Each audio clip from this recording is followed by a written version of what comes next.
ওই সেই পুরনো আম 22-25 দিন আগেকার আম, সেই আম দুটো নিয়ে মানে ভেতরে আটি হয়ে গেছে, তারপরে তাকে পুড়িয়ে নিয়েছি, দুটোকে পুড়িয়ে নিয়ে খোসাগুলো ছাড়িয়ে ফেলেছি।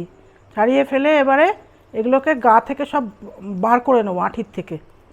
এই যে দেখুন আঁটি, আমি তখন ছিলাম না বাড়িতে 12 দিন, তখন এগুলো ফ্রিজের মধ্যে রেখে গিয়েছিলাম বাঁশ কাগজে মুড়ে। তারপর এটাকে এখন বার করে ঘুরে এসে বার করে এইসব করি। এই যে বার হলো গা থেকে কাইগুলো, এটাকে ভালো করে চটকে নিয়ে অথবা মিক্সিতে ভালো করে ওই করে নিতে হয়। নিয়ে এর সঙ্গে মিক্সিং করে একটু চিনি, একটু বিট নুন, তারপর জল দিয়ে গুলে একটা বোতলে করে ফ্রিজে রেখে আপনার নিজের ইচ্ছের মতো বার করে করে করে খেতে পারেন।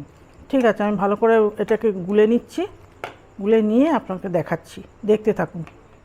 আমগুলো ভালো করে মিক্স করার জন্য মিক্সিতে দিয়ে দিয়েছি। এবারে দেবো একটু বিট নুন, একটু চিনি আর একটু ভাজার জিরের গুঁড়ো দিয়ে এটাকে ভালো করে নাড়িয়ে নেব। পরে লাগলে আর একটু নুন চিনি যাই বা লাগবে তা আবার দিয়ে নেব। এই যে দেখুন, এর মধ্যে একটু জলও দিয়ে দিয়েছি, আমের কাইগুলোর সঙ্গে জলও দিয়ে দিয়েছি, আর সব দিয়ে দিলাম, বিট নুন টিট নুন সব দিয়ে দিলাম। এবারে এটাকে মিহি করে নেব, চালিয়ে নিয়ে মিহি করে নেব।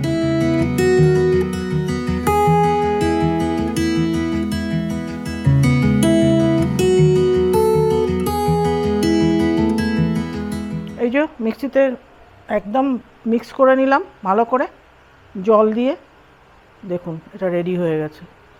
এবারে বোতলের মধ্যে ঢুকিয়ে সংরক্ষণ করে ফ্রিজে রেখে দিতে পারেন, যেরম সেরম ইচ্ছে বার করে করে খেতে পারেন। মিশ্রণটাকে মিক্সিতে ভালো করে গুলে নিয়ে এবার ছোটো ছোটো দুটো বোতলে ঢেলে রেখে দিচ্ছি।